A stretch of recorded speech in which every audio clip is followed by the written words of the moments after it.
Okay. I believe we are live. Give us a few minutes. Let's share. Welcome everybody. Let me make sure we're on. But the other one, the devil travel out today was just too much. Oh, yes. I know, right? The devil want the story to be told. You know the story gotta be told. I don't know the devil. Yeah. We gotta inspire people from our stories. Let me make sure it's on now. Okay. Um,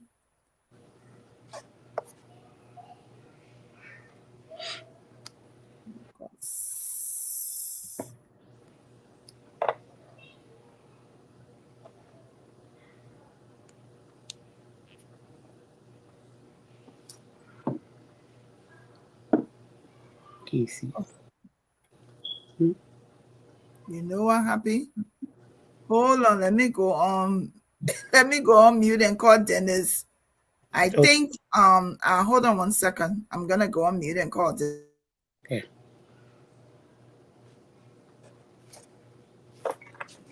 Is he here?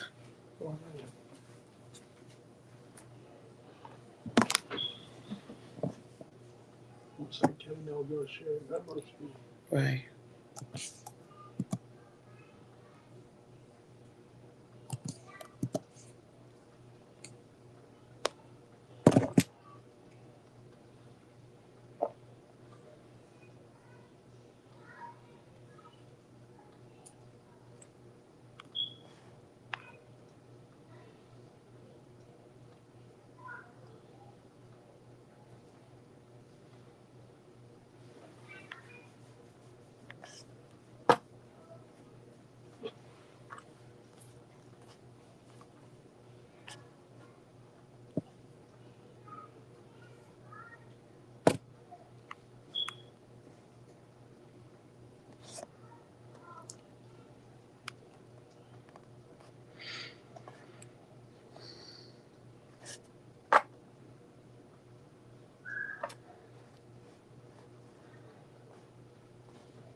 So I had to add it on the focus page. We'll see if you can see it now.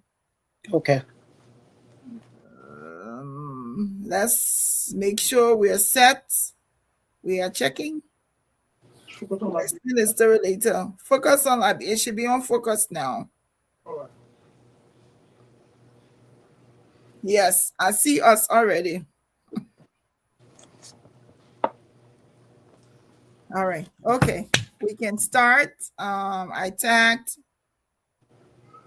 Let me share this.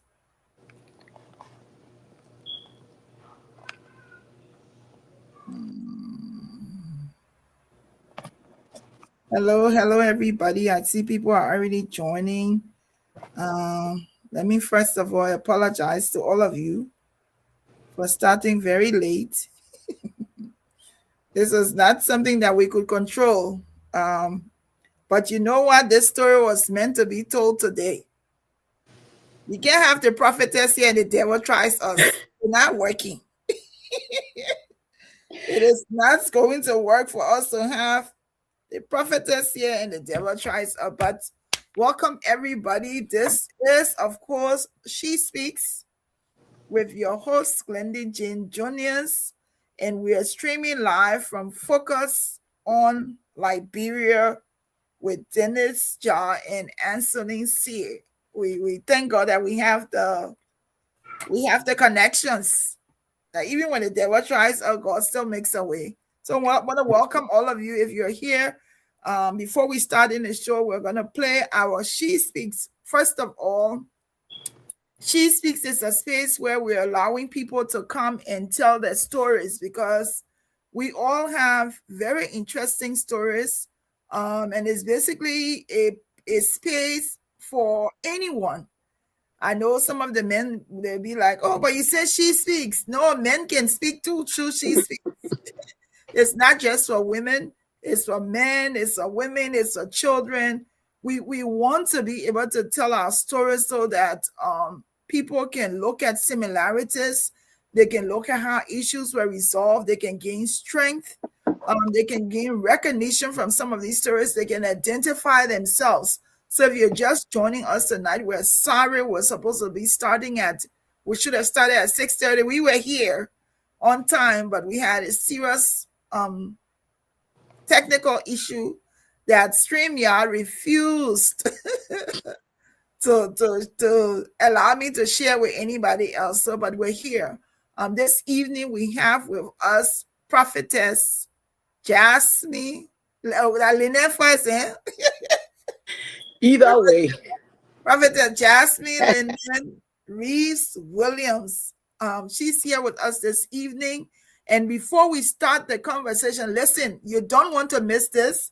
You see, I got my bottle of water. I even got tissue here because this story is very interesting.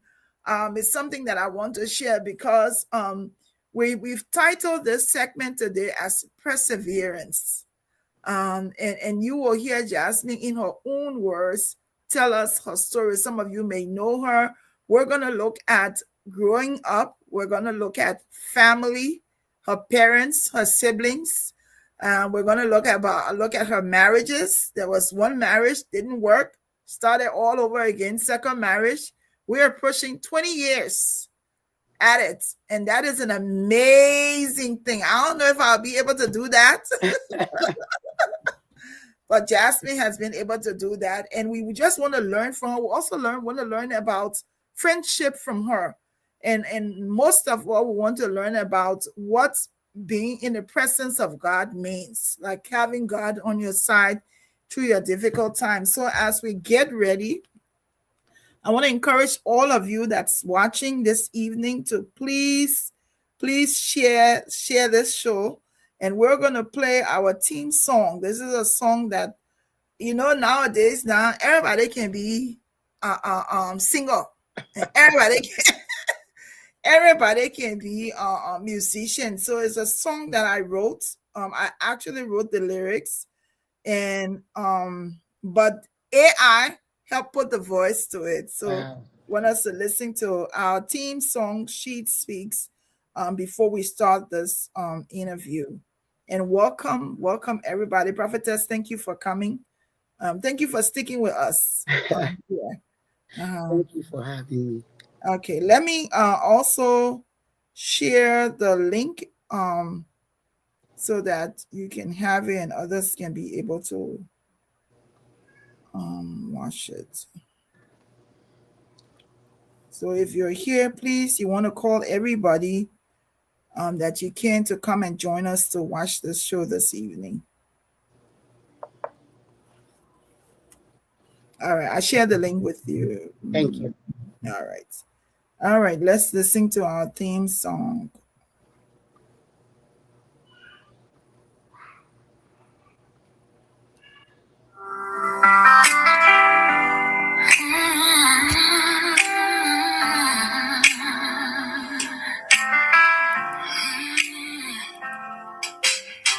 She walked through the fire, still carry the light. Turn pain into purpose, found strength in the fight. Every scar tells a story, every tear became grace. Now her voice is rising, no fear left to face. From silence to power, from broken to brave. She's standing in purpose, with life she will change. As she speaks, and the world will listen. Through every trial, through every vision, her story matters, her voice is strong. Turning pain into purpose all along. She speaks with courage and grace, and hope in every place. Real story, real truth, real dreams. That's the power of She Speaks. From the ashes of struggle, hope learned how to rise.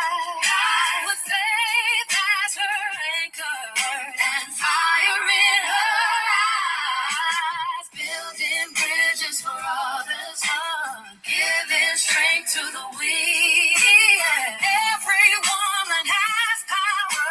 Every woman can speak.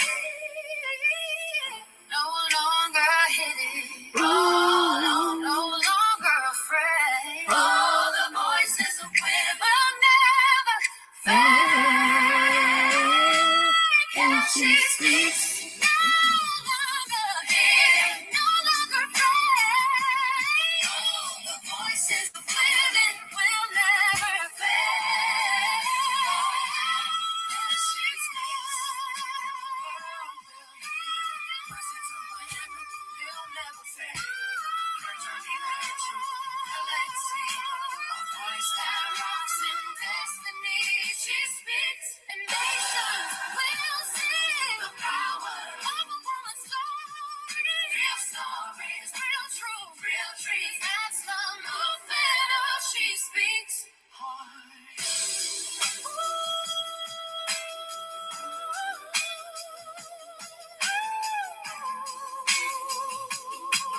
Real stories, real truth.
Everything is happening today. Oh my goodness. Sorry for that break in transition or whatever that is, but we're going to do this show today no matter what. Okay?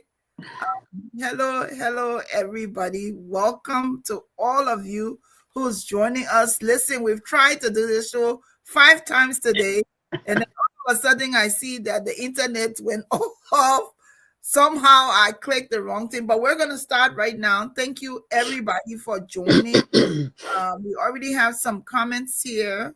We will try to do what we can to look at the comments. So be patient with us.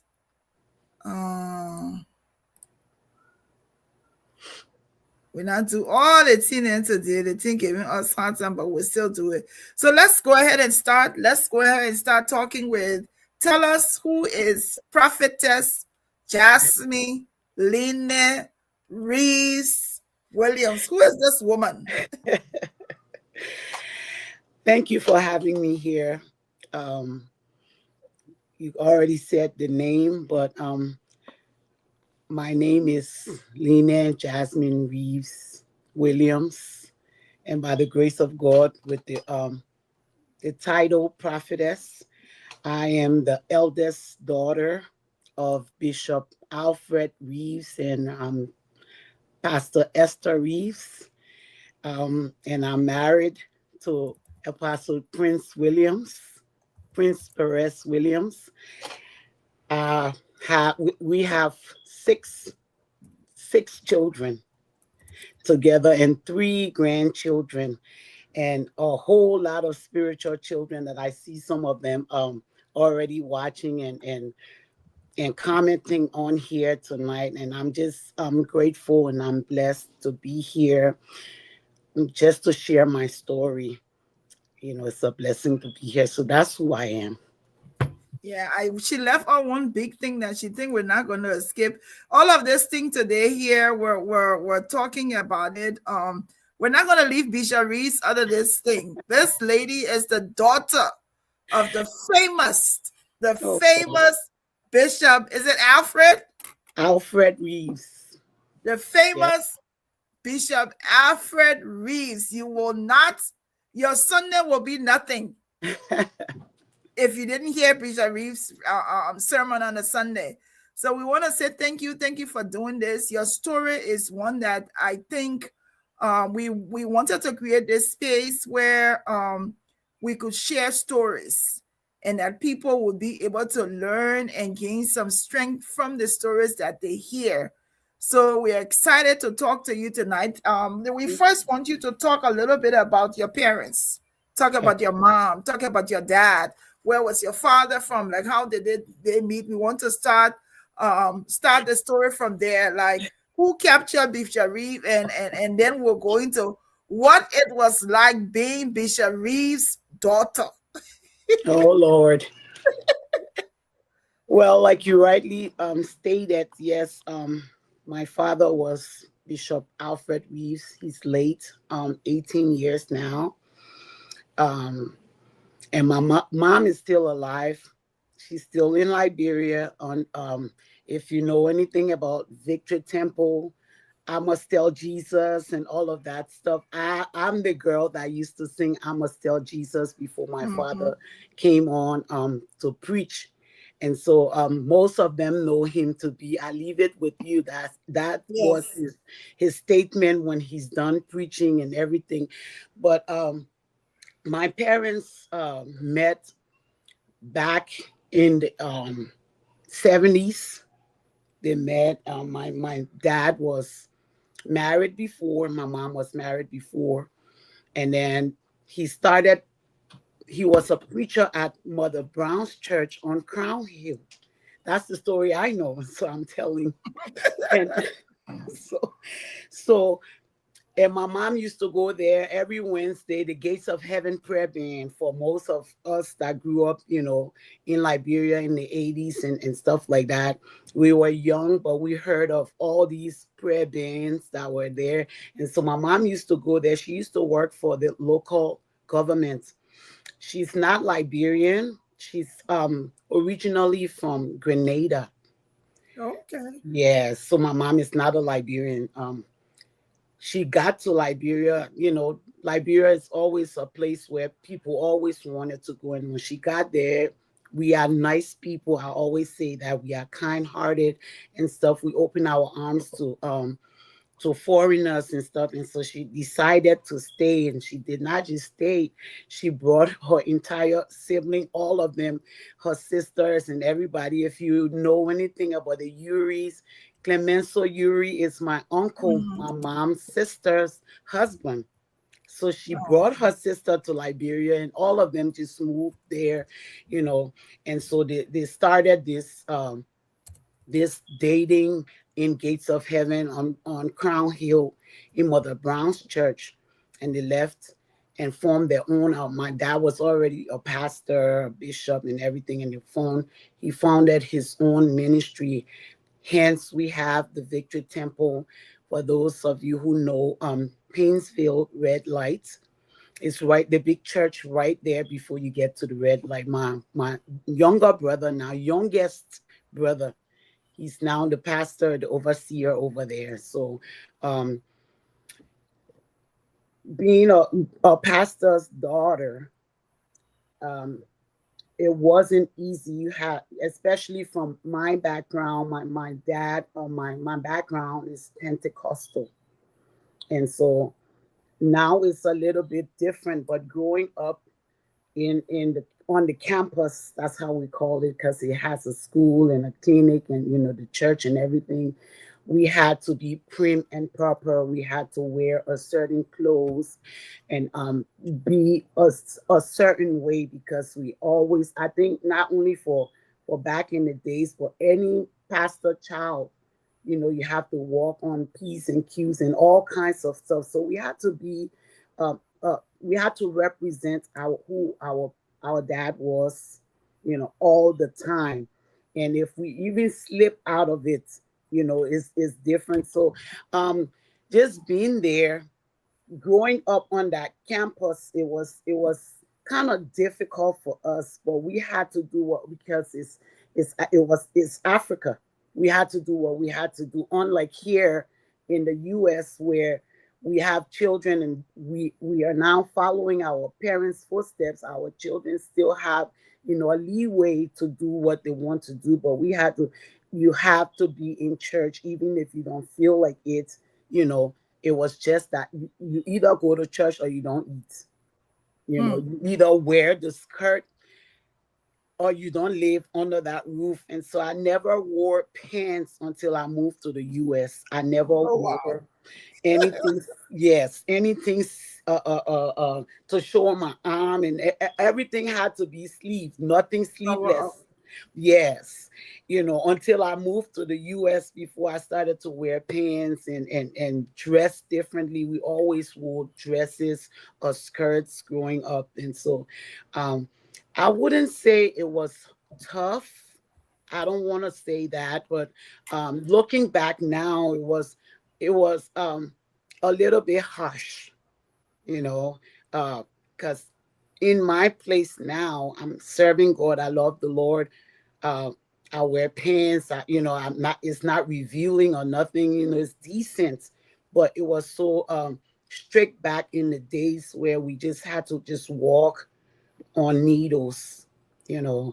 And so growing up, I appreciate it. I'll tell you that much. I appreciate.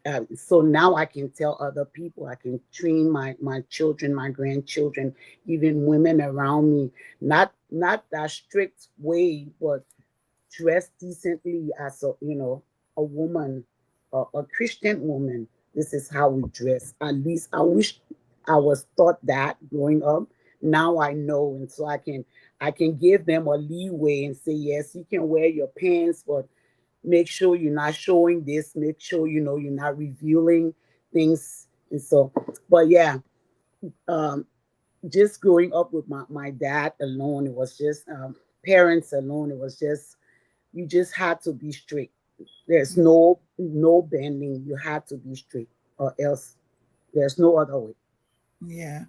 I think when you talk about it, you talk about looking back now, you appreciate what they did. But I think growing up in such a strict home was also difficult for you as a young person when you're with other people, with your young friends. Right. And all day you got on Maxine dresses and,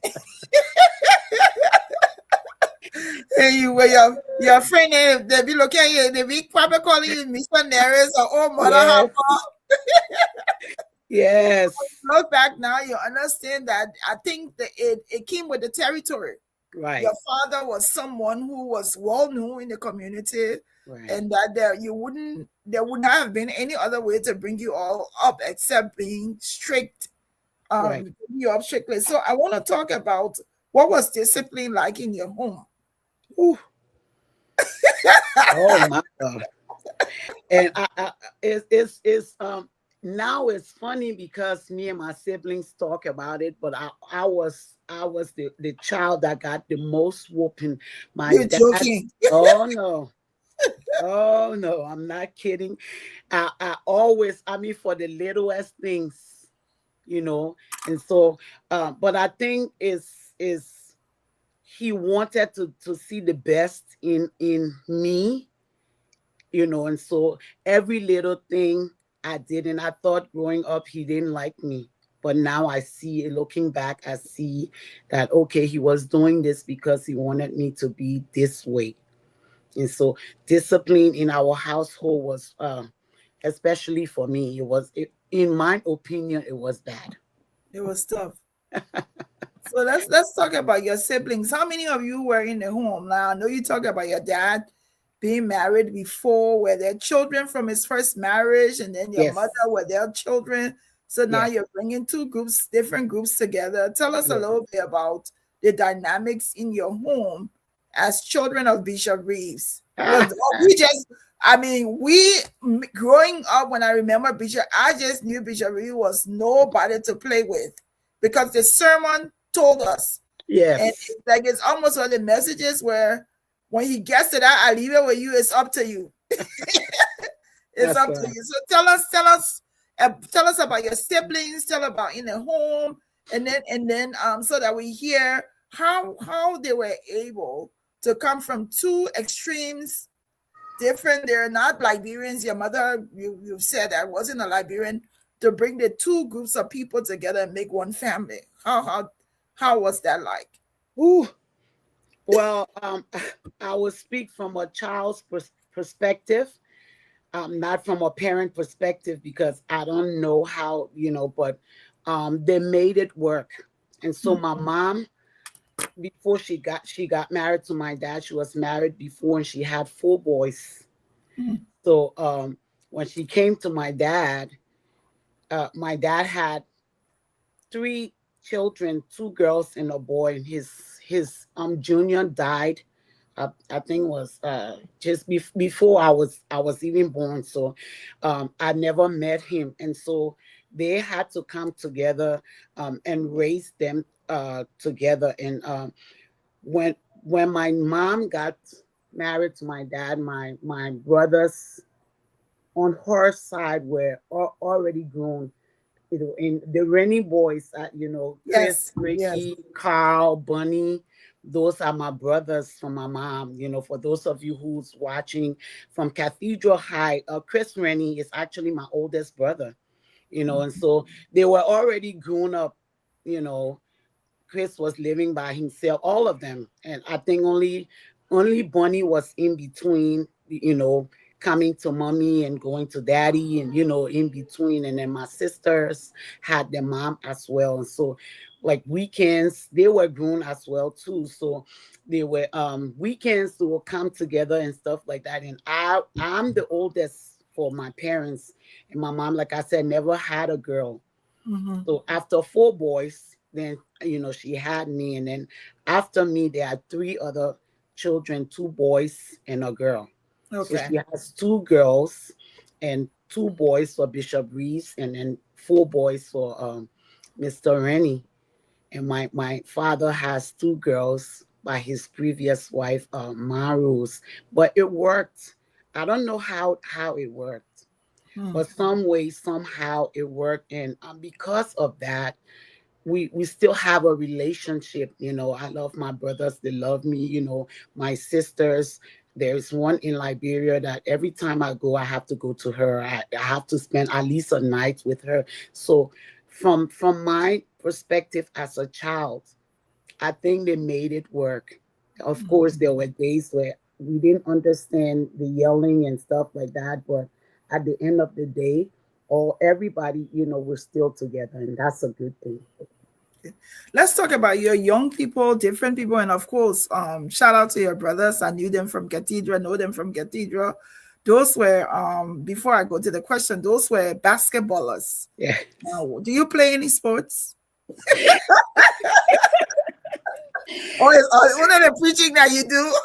Well, I used to play kickball. I Oh, used to be very good at kickball. Very good. yeah. Yeah.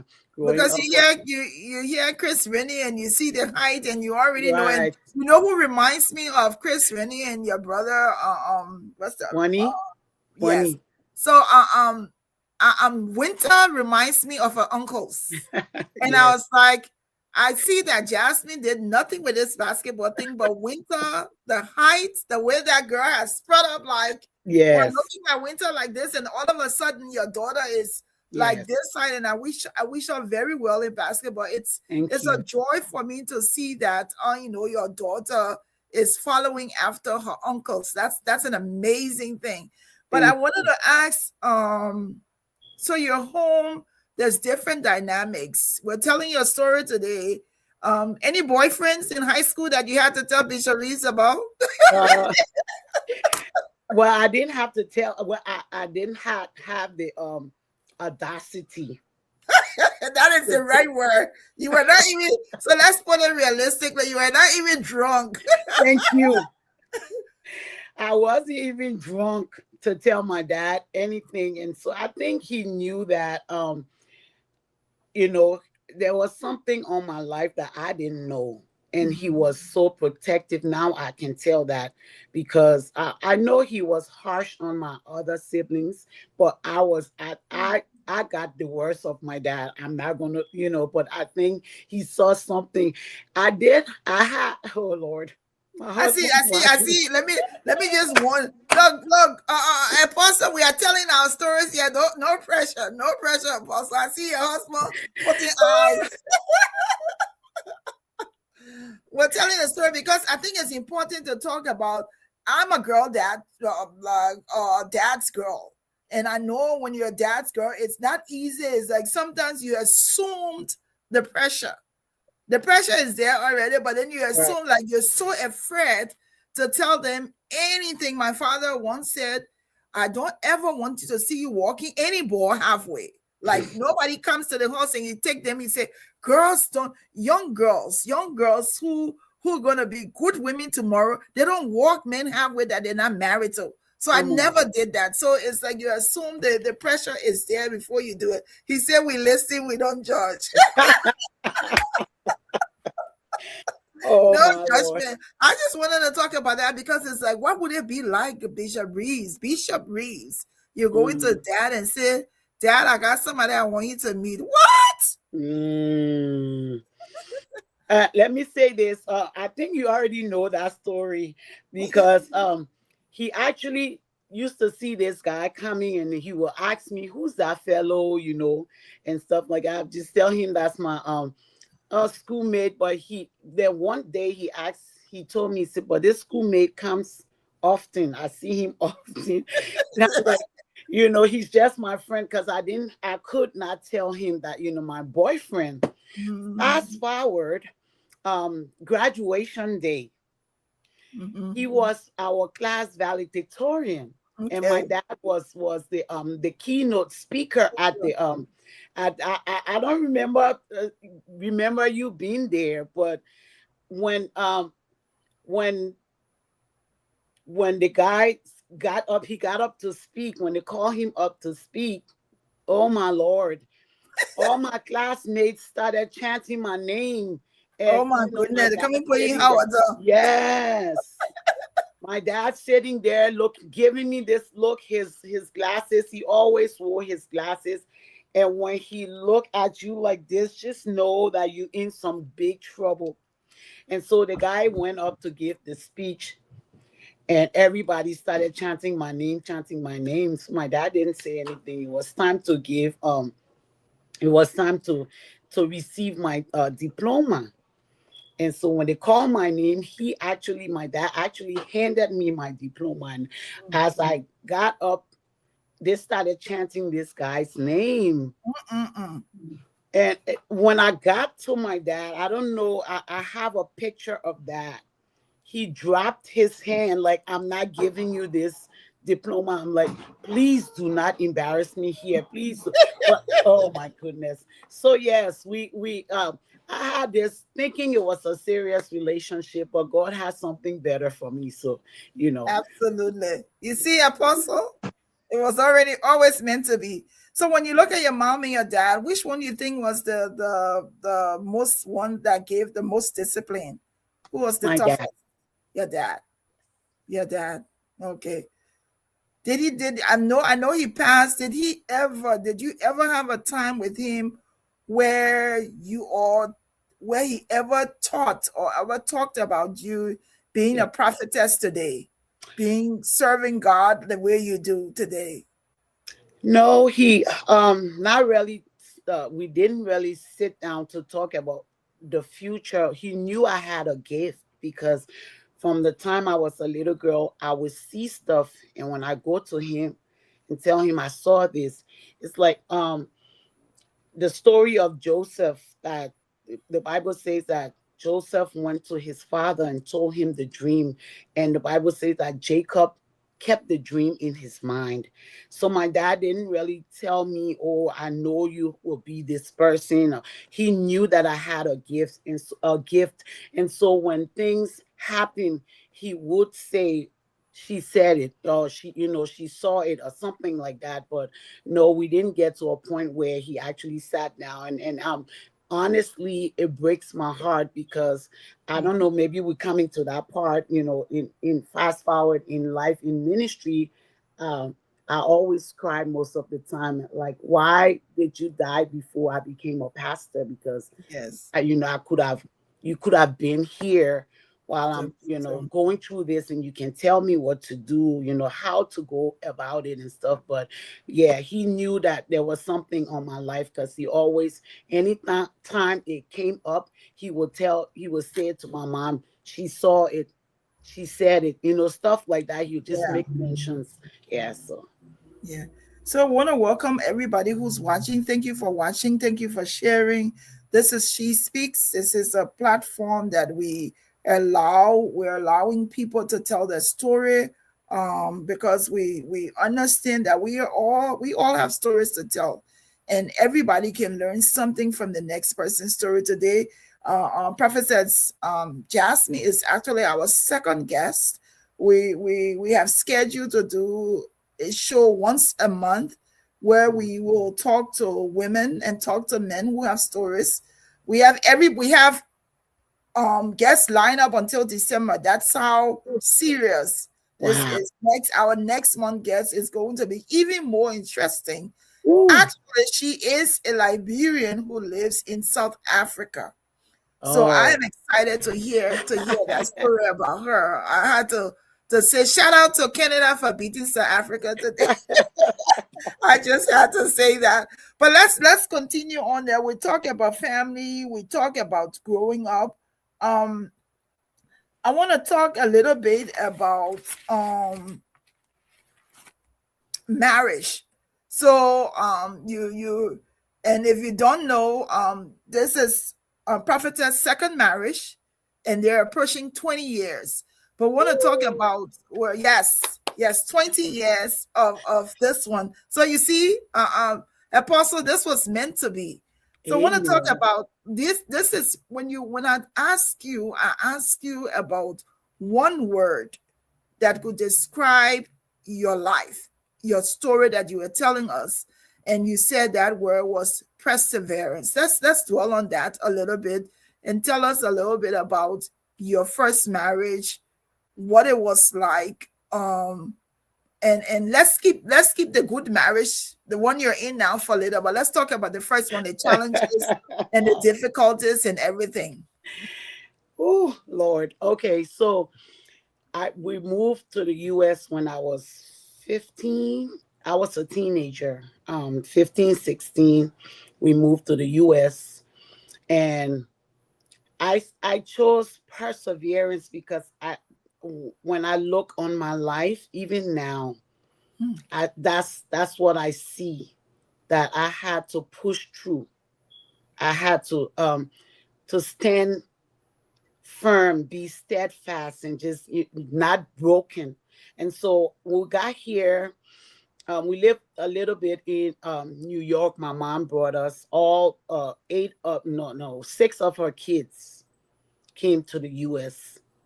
Five of us actually came to the U.S. and went to school and everything. There was a woman in Minnesota at the time. We were living in New York, and she called my mom because, by the way, because of my mom, all of us in the family, including my oldest brothers, we are musicians. We sing. And so this lady called, and she told my mom, oh, we're establishing a new church here, and I see that the kids are here. Can they move to Minnesota? And we had already settled in New York.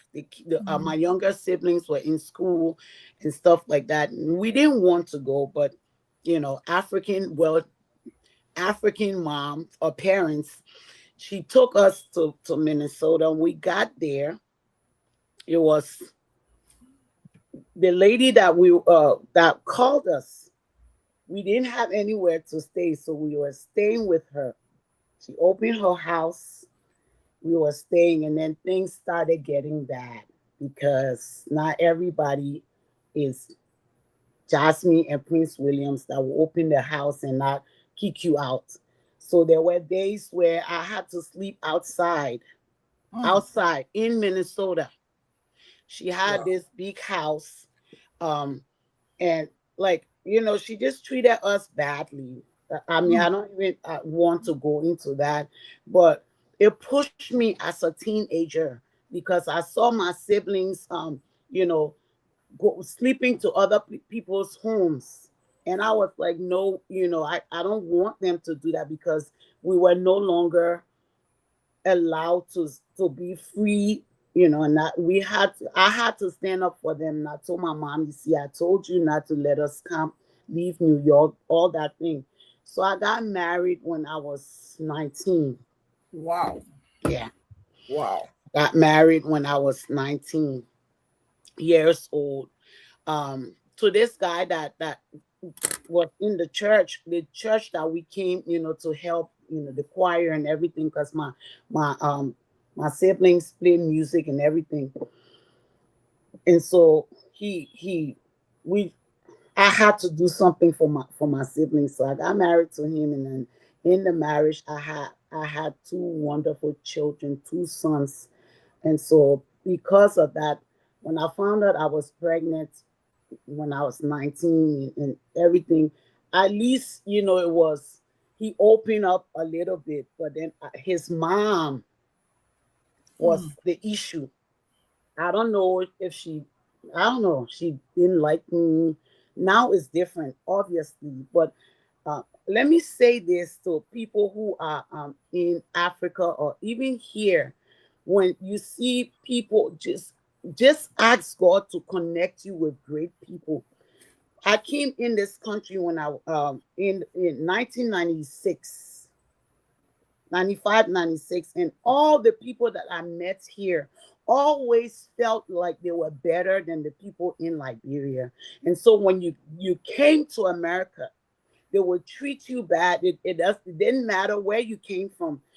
And she didn't know my background at Mm. that time. She didn't know where I came from, but she was just so mean. And we went through that stage living with family members and different people. And they, just because they were here before us, they there were days where people would lock up their fridge. They would hide their spoons, their plates and stuff, so we would not have access to eat. Wow. So I say my life is perseverance. When I look back, that's some of the things. And so in that marriage, the guy was not a bad person, but his mom was the driving force. She made the decisions. I was pregnant, 9 months pregnant. He and I had an apartment together. I woke up one morning and I saw him packing. I'm like, what's going on? He said, we're moving. I'm like, okay. Where are we moving to? My mom bought a house, a duplex, so we're gonna be next door. And the next door, even though it was a nice upgrade, but it's almost like I moved there for them for me to be. I don't know the word, but everything I did was wrong. Mm. And so I stayed in that marriage. I had two boys, Justin and Joel, and I stayed there for 7 years. Mm. I was, mind you, I'm a young girl, and everything. And so after the seventh year, in fact, during those the last months of the seventh year, I decided I would just leave. I was done. At that time, I weighed um almost 400 pounds. Wow. I was so stressed. I lost all my hair. There was no, because of the stress, and I was just a young girl. And I had to deal with two babies because my children are 9 months apart. Mm. So I had to deal with two babies, two boys, and a marriage that wasn't, it was not based on love. It was based on what What you what needed at the time. yes, at that time, The need for survival. right. So and it was just the verbal abuse and the body shaming, and nobody's gonna take you. Where are you gonna go? Look at you young, and you no hair, and just all kinds of stuff. And so one day, I don't know where the courage came from. Mm. I woke up that morning and I packed my children's things. And at that time, 7 years, I didn't Mm. I didn't have driver's license or nothing. I was being suppressed because they Mm. didn't want me to leave. They didn't, they just, I don't know, almost like an African movie where they just bring a child, bring a person in their home and just suppress them. And so I packed my things that morning with the kids, and I called my brother, my brother next to me. I said, "Come get me," and I moved. I Mm. moved out of that place. And as I was leaving, she called because my ex-husband used to work at night. He everything, it was like I was on camera for everything. She's leaving with the children, blah blah blah blah blah. So he called me, "Where are you going?" I said, I'm leaving. I can't stay here or else I will die. And Mm. these two children need me. And so leaving, you're gonna come right back. She opened the front door. I just leave her alone. She will come right back. Where can she go? She doesn't have driver's license. She doesn't have papers to work. At that time, I didn't have anything. I was just there. I just Mm. wanted a place for my siblings to be.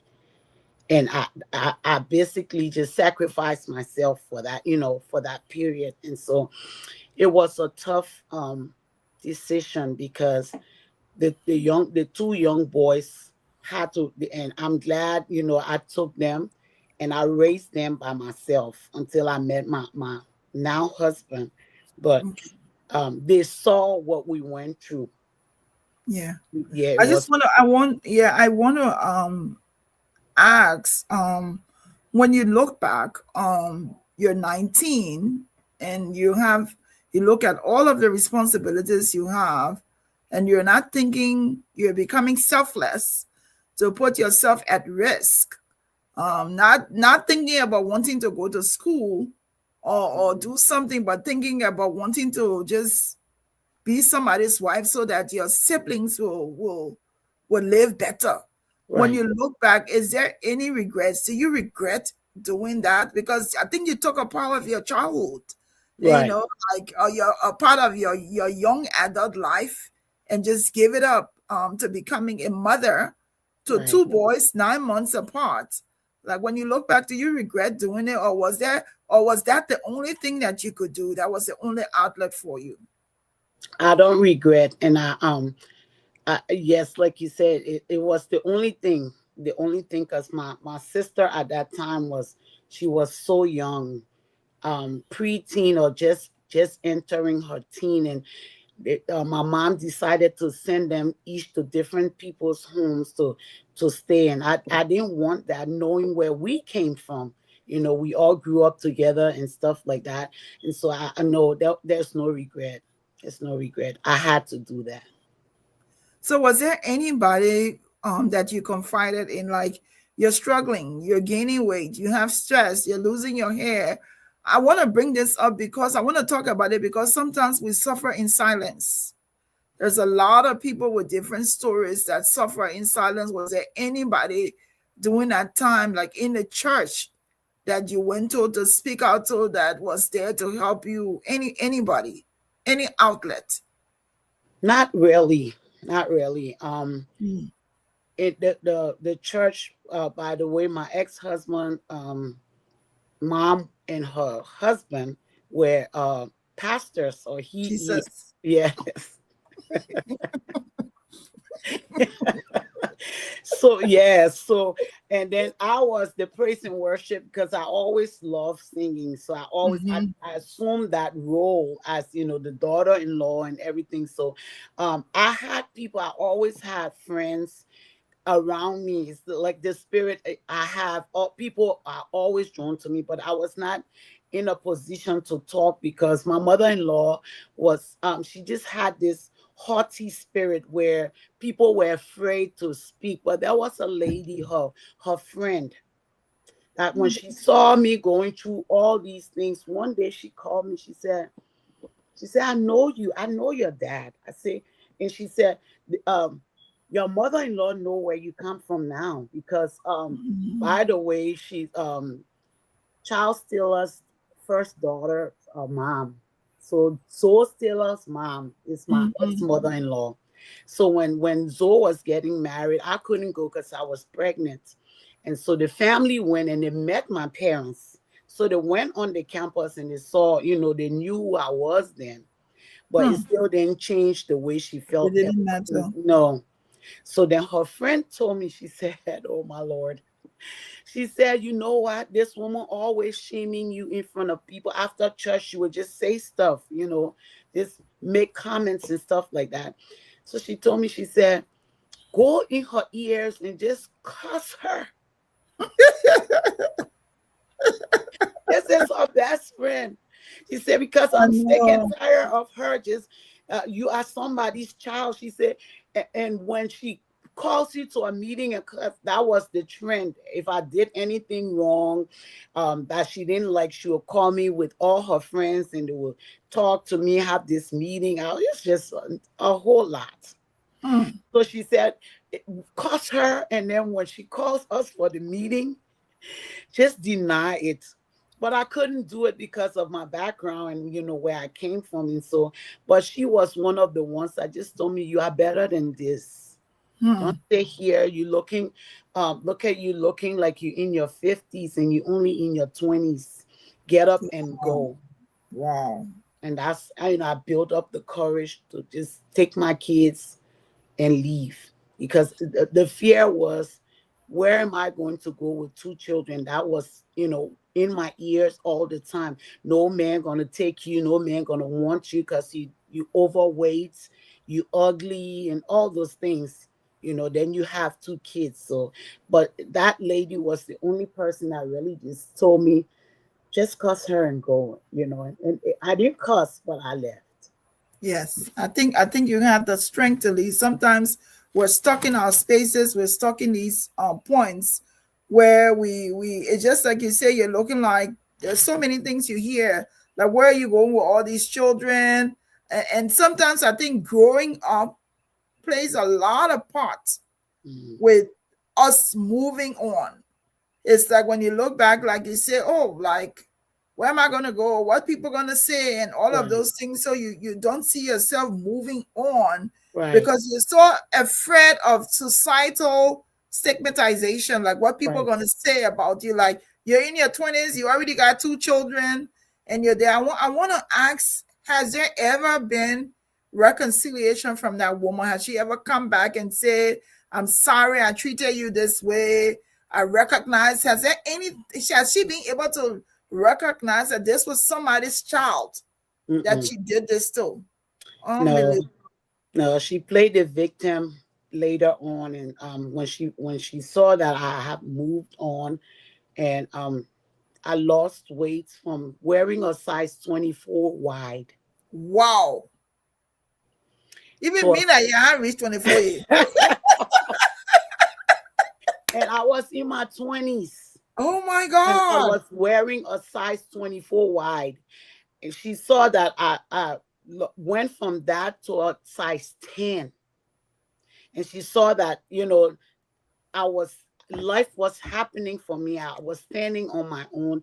One Mhm. day she was in the hospital. At that time, I think I was already married to Apostle, and she called. Oh, I was in the hospital. You didn't even call me, and I'm like, are you Unbelievable. serious? I just said, I just told her, I'm sorry, I didn't know you were in the hospital.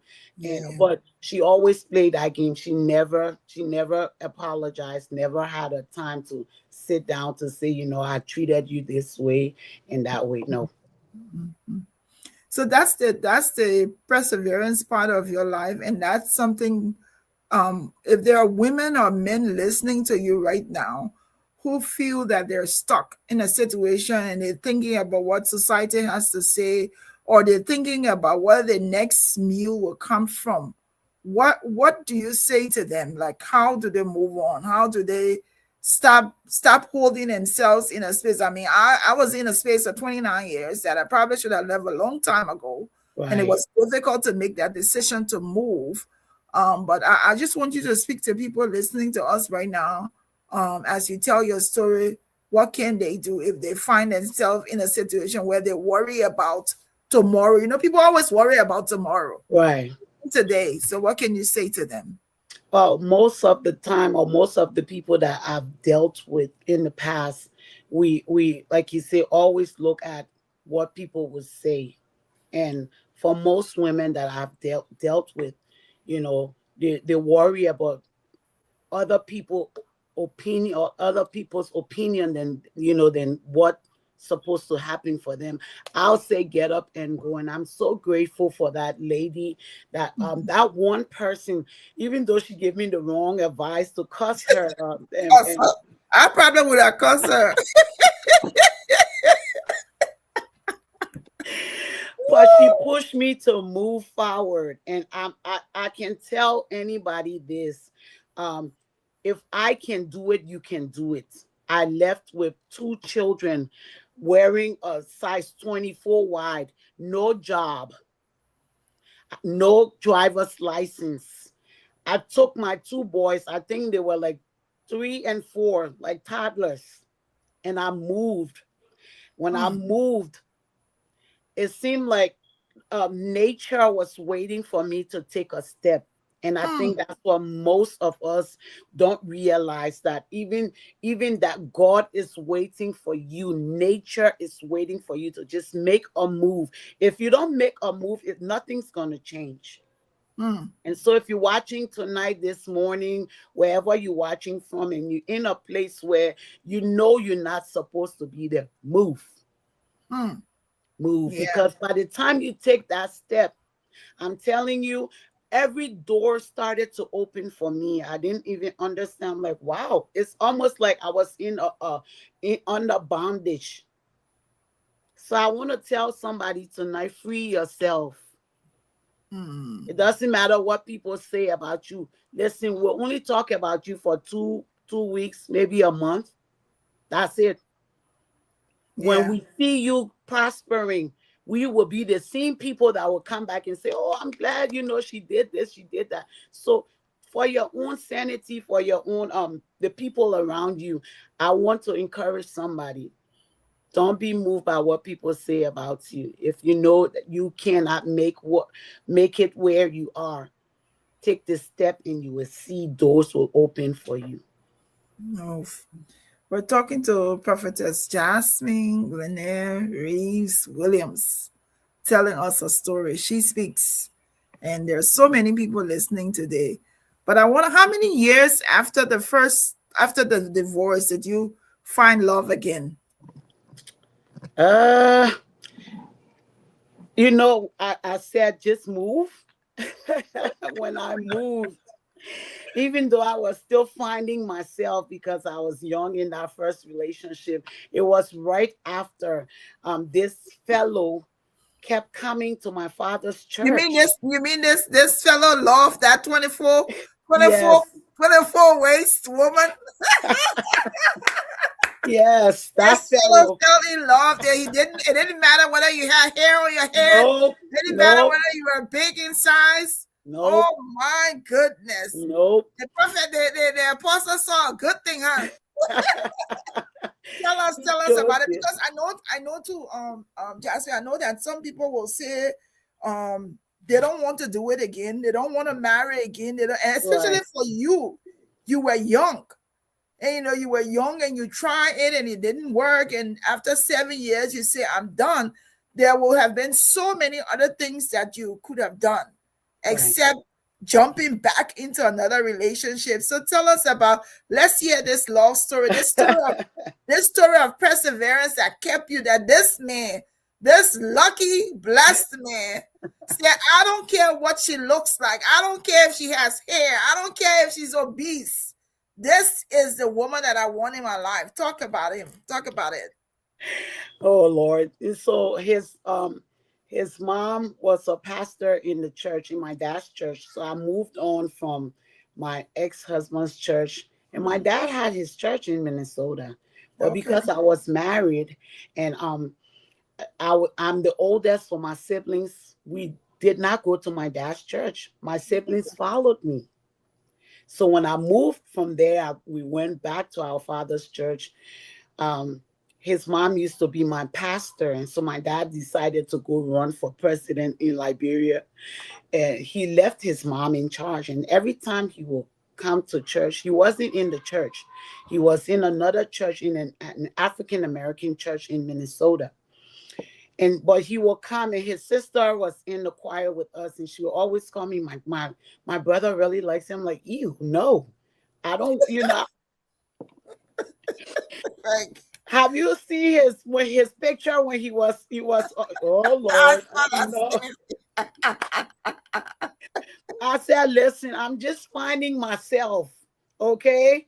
I'm not going to attach myself to nobody else. But for 2 years, Wow. this fellow, I mean, it was just like, I don't understand. So before my dad moved back to Liberia, to Africa, um, I decided, let me just talk to him. So I asked my dad. We started having this, relationship, father daughter, and I would include my sister into it and stuff like that. And so one day, my sister and we were driving with him on a Saturday, and I mentioned about Apostle. I Mhm. said, he calls my dad used to call his mom Sister Williams. I Mhm. say, Sister Williams' son is interested. He's been behind me for a long time, but I don't feel, at that time I had lost the weight and everything else. And my dad turned around to me because my sister was driving and I was in the back seat. He was in the front. He said, just try it. I'm like, I'm still finding myself. He said, just try it and see. If it doesn't work, just leave it. Mm. So, not knowing that the fellow have gone, I guess You he feeling was. running here wild. I like that apostle, man. The man too smooth. Oh my goodness! Apostle got size. He knew where to go. He knew where to start the rapping from. Once he get a papillon inside, finish. I'm telling you, I'm telling you.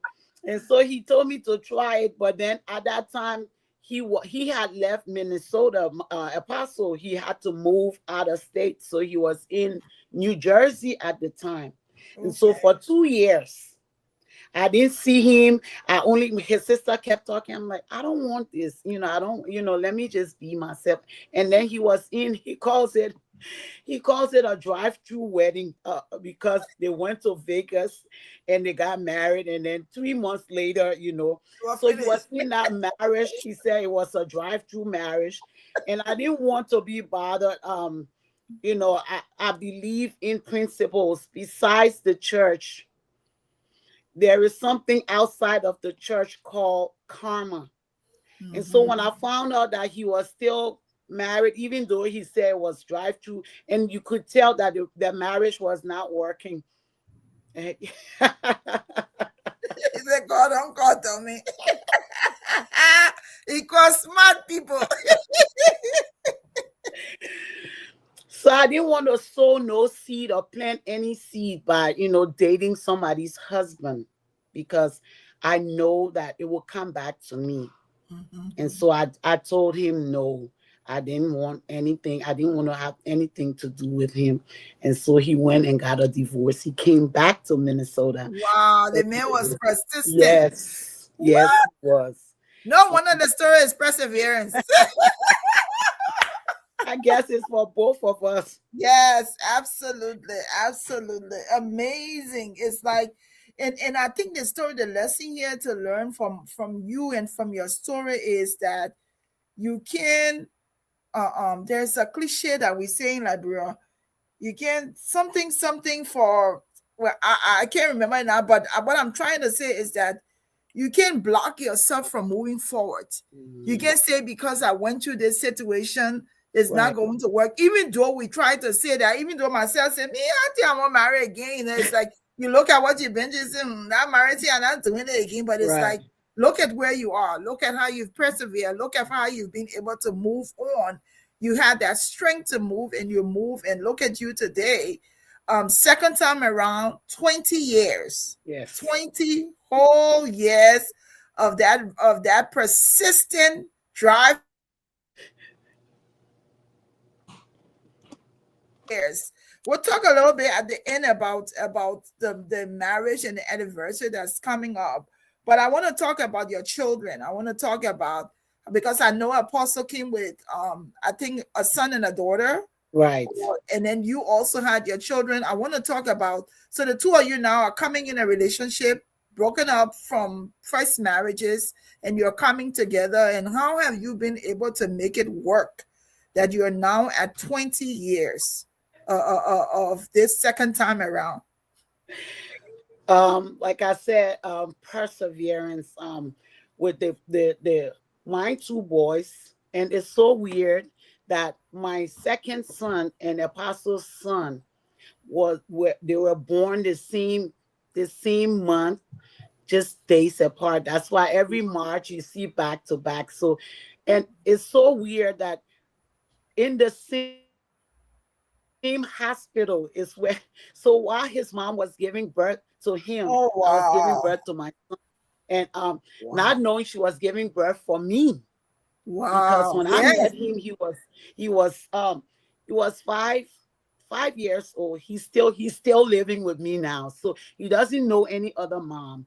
And so um I just want to tell people that uh, God has a plan for our lives. If we trust the Lord, I'm not the most faithful person, but I tried. And when you tried with your hands clean and your heart pure, people will see, even though they hate us, will say something else, but they see your life and they know that it has to be God. At first, um, the boy was he was a little, because he grew up with his grandmom. His mom left him when he was 2 weeks. So that's why I say she born him for me. So Mm-mm. his grandma took care of him until I met him. And since I met him, it was a little tough in the beginning. And then Apostle had to put his foot down. Like, you know what? This is your mom. She's in your life. She ain't going nowhere.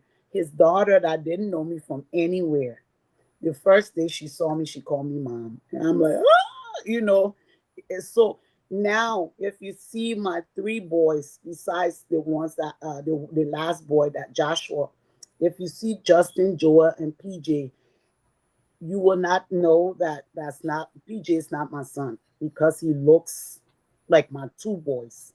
And there Yes. is no stepson. He's my Yeah. son.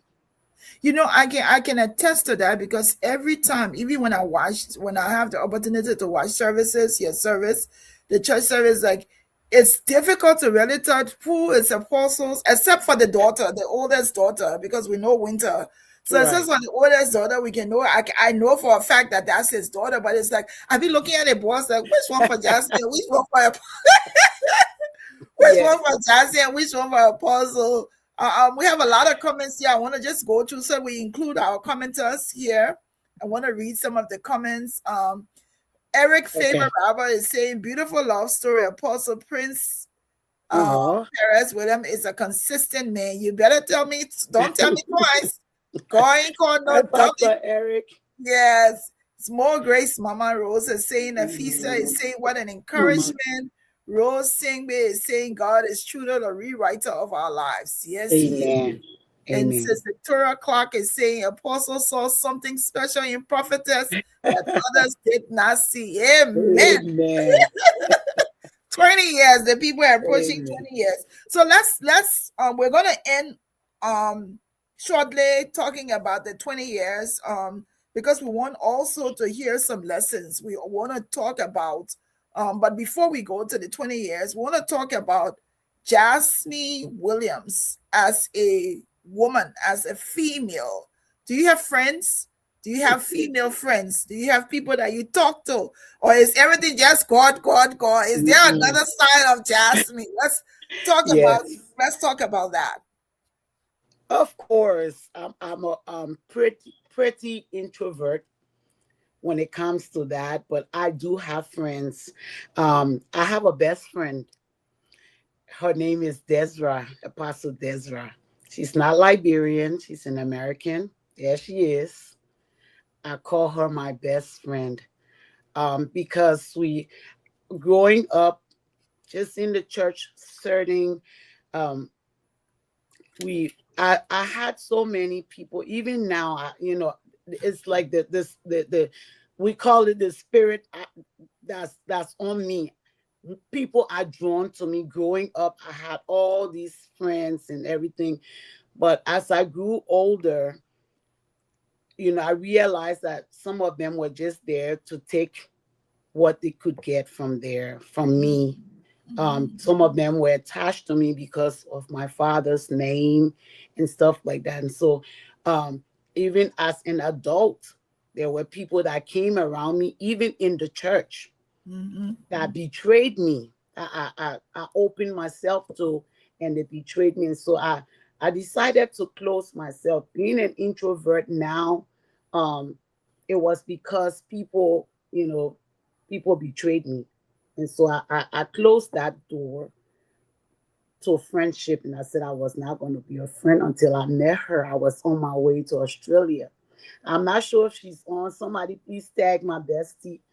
Um, Tag her bestie.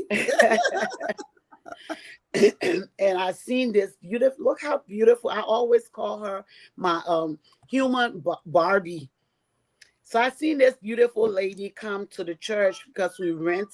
Apostle rents the church for occasions and stuff like that. She has her own ministry, and so she came with her team and everything like that.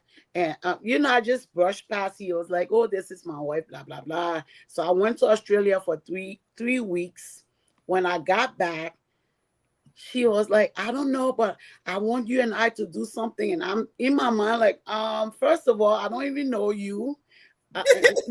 We're not doing anything because I just met her through passing, and it's been what 4 years going now.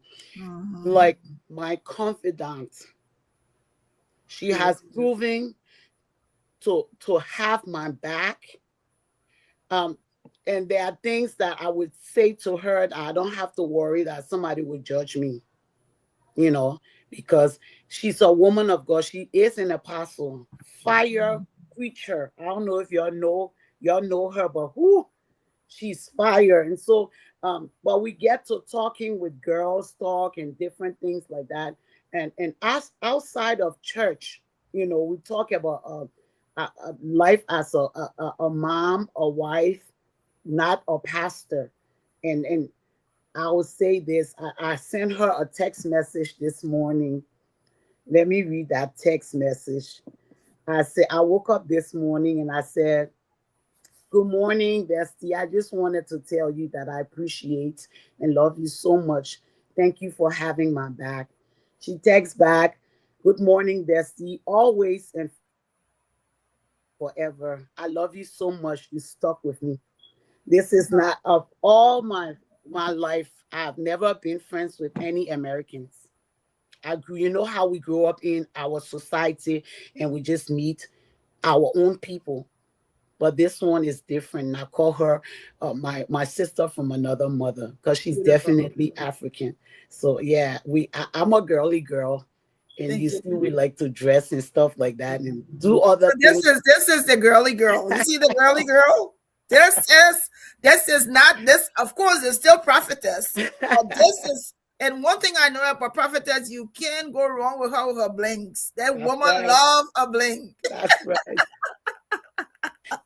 But That it's is right. amazing to hear that, yes, there is outside of church, outside of the work with God, you do have a best friend. And I think to all of us listening to you, it's always important to have somebody that we can have, that we're close to, that we can confide in, that can be your Yeah. backup. And Dedra, Yes. she's actually on watching, and she said, "You are Yeah. my sister for life." Oh, I appreciate that. Pastor Jasmine got somebody she can gossip to, that's right. and I'm sure you can cheese Apostle Prince. Ooh, child, you already know. All right, we are coming to the end, but let's talk about your ministry now as we end. We've talked about your parents, we talked about your sibling, we talked about the challenges you had in life in the first marriage and how people treated you. And that didn't stop you from continuing to forge ahead. We can learn a lot of lessons from that, gaining strength and moving from situations, so many things. We appreciate the fact that you're telling us your story. But let's talk about ministry right now. What do you do? We know that there's a big one coming. So you tell us about it, Bishop. Oh my Tell us Lord. about it. Tell us about the ministry. Yeah. Well, currently, we're my husband and I are in Greensboro. For most of you who know that we moved from Minnesota here, being in the church, we were called to ministry. Well, let me rephrase: He was called to ministry and he dragged me along, seeing the gift of my life. And so he was going to ministry school and he said, I'm not going to leave you. We both have to go to school. And we went to school and everything. And we've been working alongside each other Mm, for 16 years. This year is our 17th year as pastors. mm, So God has been gracious to us. It's not just in the US. The first year in ministry was tough because people they didn't they didn't believe God called us. And so we mm, will put flyers. I was sharing my story. So it's a whole lot. We'll put flyers up in in the stores and stuff for events, and people would tear them down. And the Liberian community in Minnesota, the Christian community, let me rephrase, they mm, turned their backs on us. mm, Many of them told me that if I didn't go back, crawling back and leave my husband, I would not be married to him. And God did not call him. He's walking in disobedience. And somebody even called me and said he was prophesying that this mm. marriage will not work because God I forbid. chose to follow my husband instead of staying where we were. And so there has been challenges, so many, but God has been faithful. And I always tell the women, I have a prayer line as well, by the grace of God, the traveling prayer. I see most of them there. We go traveling intercessory prayer network, and most of the people on there are from different places. We have people from the U.S., from Liberia, from Australia, from we even have Japan. We have people from Japan and different places on there. But I tell them all the time that uh, to walk with God and to prosper, your hands have to be clean, no matter Mm, what people say about you, because the evidence is in your work. mm, When they see if I was a cookish person or fake prophetess, that I have been called by people who I even open myself to. At the end of the day, they call me fake and all of that, but they see the work. And so when we yes. started, now we started with just 10 people, but today we are in 17 countries. Mm, Yes. Praise the Lord. amazing. Praise God for that. 17 different countries and in 100, almost 200 locations. We oversee, my husband and I, and it's hands on. It's not just one of those internet things that people say, oh, I have church in this place. That's why we go every year. because we are hands-on pastors or overseers. We deal with these people on a daily basis, and so there have been challenges, and because of that, health issues. I was sharing the story where I was preaching on a Easter Sunday, Mm-hmm. and right when I got through preaching, I passed out, and the ambulance came and got me. And when I woke up, the neurologist was there. He said, "You've been having a stroke for 3 weeks." Hmm. And I didn't know, because when I touched my face that afternoon, it felt like 1 million pins. It Wow. was just, yes. And so, Needles. yes, that's how it felt. And he said, "You've been having a stroke." So I've had series of stroke, and this the last stroke that I had, when the guy asked me to talk, I started singing. The neurologist, he said, "How can you even talk?" When they brought the CAT scan or MRI, whatever it was, and you could see the different activities of stroke on my brain.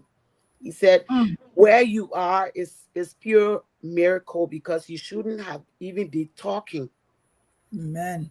So I got 2 days later, they said, "Oh, we're sending you to therapy." We got to therapy. The therapist said, "You don't need to be here.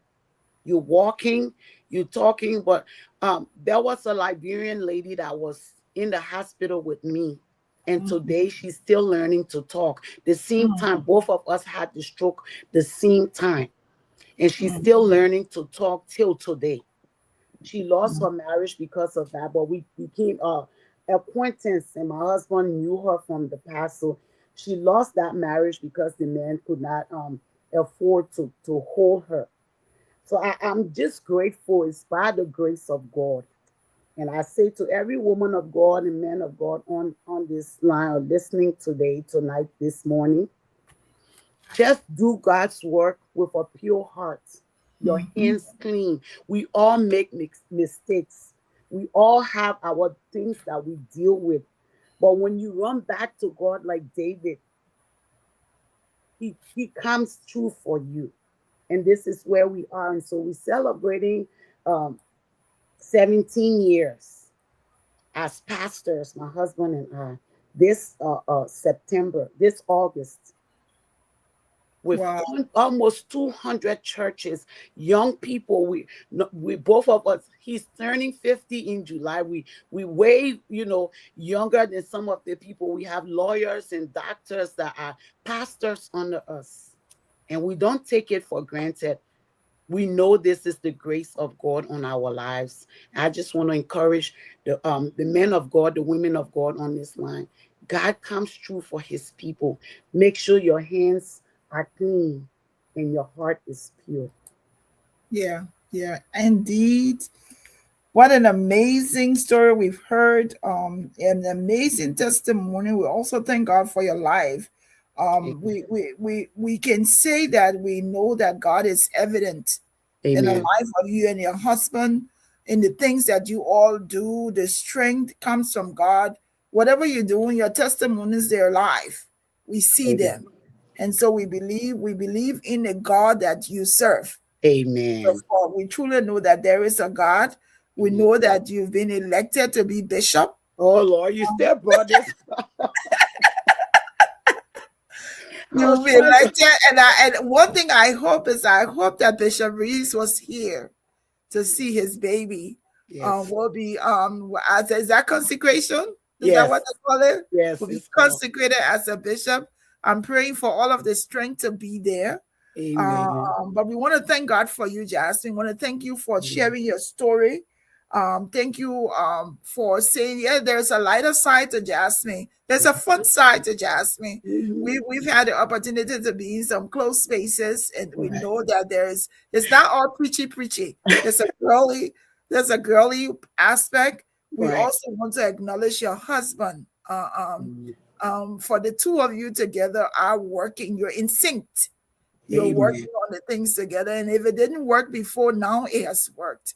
And Yes. on the 20th wedding anniversary, we will be there Yes. to celebrate you, to celebrate. I even trying to lose weight so I can find somebody for that place.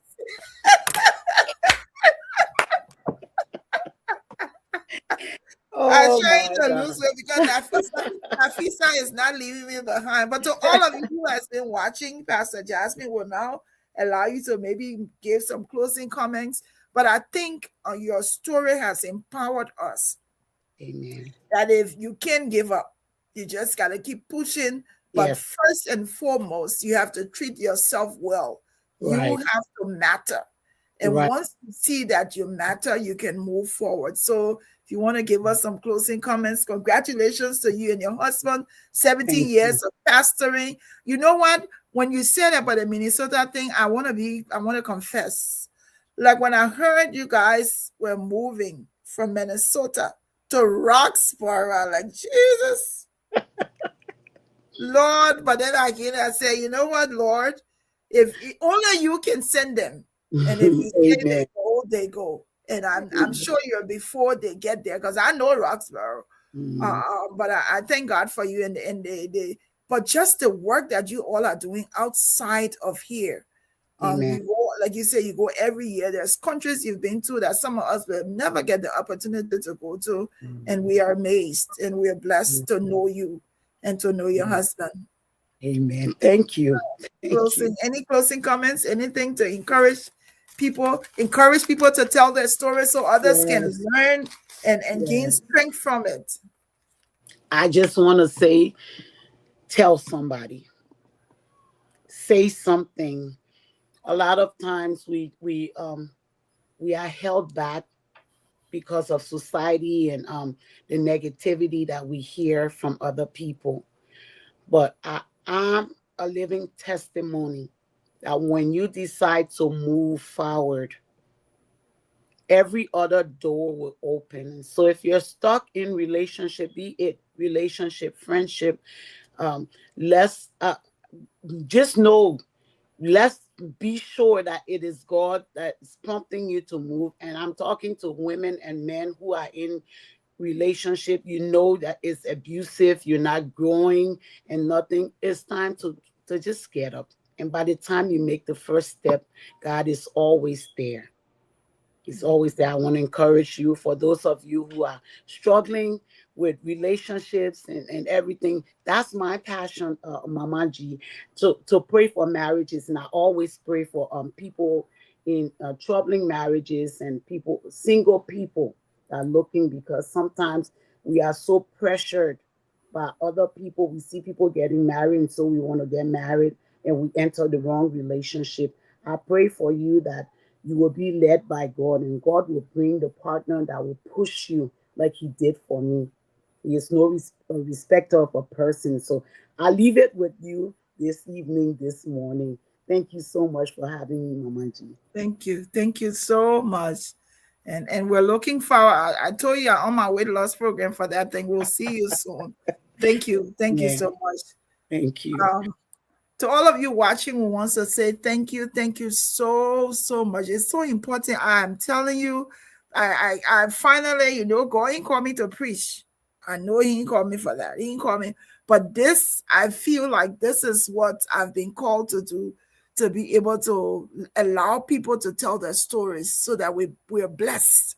We can become testimonies of others, and we can do we can live better lives, because you can say, oh, she was able to go through it, and I can go through it, and he was able to go through it. So if you're out there and you have a story that you want to tell, you want to share, please reach out to me. We're telling stories. We call the platform She Speaks. We are gracious to focus on Liberia, who has agreed to always air our show. We are coming right now. It's once a month, every last Sunday in the month. Like I said, we already have guests lined up until December. So we want to say thank you. We want to elevate some of the things. A young girl at very young age, 19, getting married, two young children, but thought it didn't work at it, but still tried the second time. And now they will be celebrating 20 years. We're grateful that Pastor Jasmine allowed this platform to share her story. Until then, She Speaks. You all have a great week. See you, everybody.